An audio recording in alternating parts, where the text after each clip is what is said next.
Hello, my beautiful people, and welcome back to Sosa's Book Club, where your imagination can run wild in between the pages. So, today we will be continuing the Graham's Complete Fairy Tale series, and today's lovely story is The Robber Bridge Room, the second story. So, The Robber Bridge Room Part 2. There was once a time a miller who had a beautiful daughter, and she was grown up, and he wished she was provided for and well married. He thought, if any good suitor comes and asks for her, I will give her to him. Not long afterwards, a suitor came who appeared to be very rich, and as the miller had no fault to find with him, he promised his daughter to him. The maiden, however, did not like him quite so much as the girl should like a man to whom she is engaged, and no confidence in him whatsoever. She saw and thought of him that she felt a secret horror, and once said to her, Thou art my betrothed, and yet thou hast never once paid me a visit. The maiden replied, I know not where you live. Then said the bridge room, My house is out there in the dark forest. She tried to excuse herself and said she could not find the way there. The bridge room said, Next Sunday thou must come out there to me. I have already invited the guests, and I will strew ashes in order that thou must find thy way through the forest. When Sunday came and the maiden had to set out on her way, she became very uneasy. She herself not knew exactly why, and to mark her way she filled both her pockets full of peas and lentils.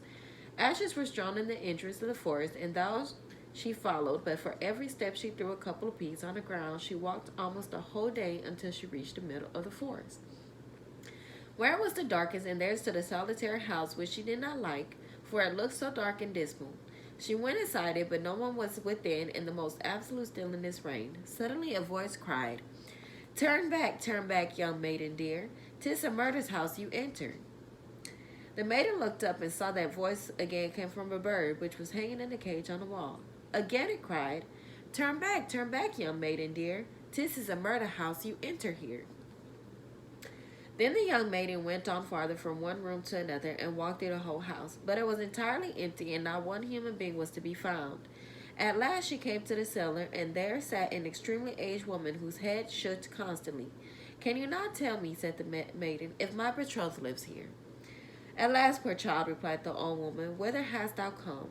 Thou art in a murderer's den. Thou thinkest thou art a bride soon to be married, but thou wilt keep the wedding with death. Look, I have been forced to put a great kettle on there with water in it, and when they have thee in their power, they will cut thee to pieces without mercy, will cook thee and eat thee, for they eaters of human flesh. If you do not have compassion on thee and save thee, thou art lost. Thereupon the old woman led behind the great hogshead where she could not be seen, but still as a mouse she said, Do make it. This is the lovely photo provided to us today. The old woman who's given the lovely soon-to-be bride the warnings. Sound a move, and we will be over to thee. At night when the robbers are asleep, we will escape. I have long waited for an opportunity. Hardly was this done, then the godless crew came home.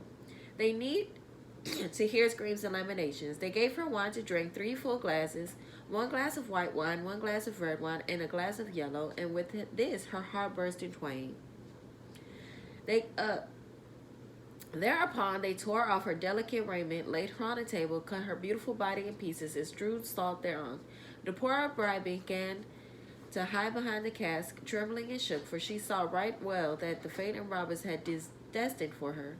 One of them noticed a gold ring on the little finger of the murdered girl, and as it would not come off at once, he took an axe and cut the finger off. But it sprang up in the air way over the cask and fell straight into the bride's bosom. The robber took a candle and wanted to look for it, but could not find it. Then another of them said, Hast thou looked behind the great hogshead? But the old woman cried, Come and get something to eat, and leave off looking till the morning. The finger won't run away with you. Then the robber said, The old woman is right, and gave up their search and sat down to eat. And the old woman poured a sleeping draught in their wine, so that soon lay down in the cellar and slept and snored. When the bride heard that, she came out from behind the hogshead and had to step over the sleepers, for they lay in rows on the ground. And great as her terror was, she at least had wakened one of them. But God helped her, and she got safely over. The old woman went up with her, opened the doors, and they hurried out of the murderer's den with all their speed and their powers. The wind had blown away the strewn ashes, but the peas and lentils had sprouted and grown up, and showed them the way in the moonlight. They walked the whole night until the morning they arrived at the mill, and then the maiden told her father everything exactly as it happened. When the day came when the wedding was to be celebrated, the bridegroom appeared, and the miller had invited all his relations and friends. As they sat at the table, each was bidden to relate something. The bride sat still and said nothing. Then she said the bridegroom to the bride, "Come, my darling, thou that know nothing, relate something to us like the rest." The old beggar woman and the lovely young bride, well, soon to be bride, running off into the forest to be saved. She replied, "Then I will relate a dream. I was walking along through a wood, and at last I came to a house in which no living soul was, but on the wall was the bird in a cage which cried, 'Turn back, young maiden dear, 'tis a murderer house you enter here.' And this it cried once more, 'My darling, I only dreamt this.' Then I went through all the rooms, and they were all empty, and there was something so horrible about them. At last I went down to the cellar, and there sat a very, very old woman whose head shook. I asked her, 'Does my bridegroom live in this house?' She answered, 'At last, poor child, thou hast gone into the murderer's den.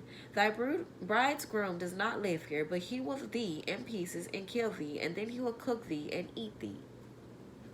My darling, I only dreamt this, but the old woman hid me behind a great hogshead, and I scarcely was hidden when the robbers came home, dragging a maiden with them, to whom they have given the kind of wine to drink, white, red, and yellow, with which her heart broken in twain.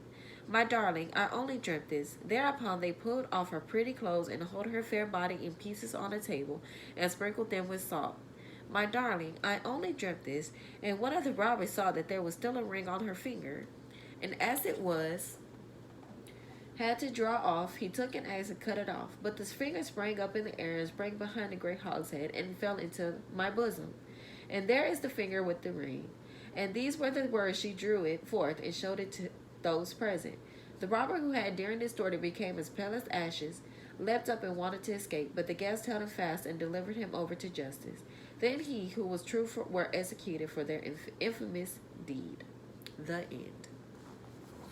That was the lovely part 2 of the lovely story of the robber's bridegroom. So next week we will be reading the old hybrid of the lovely story.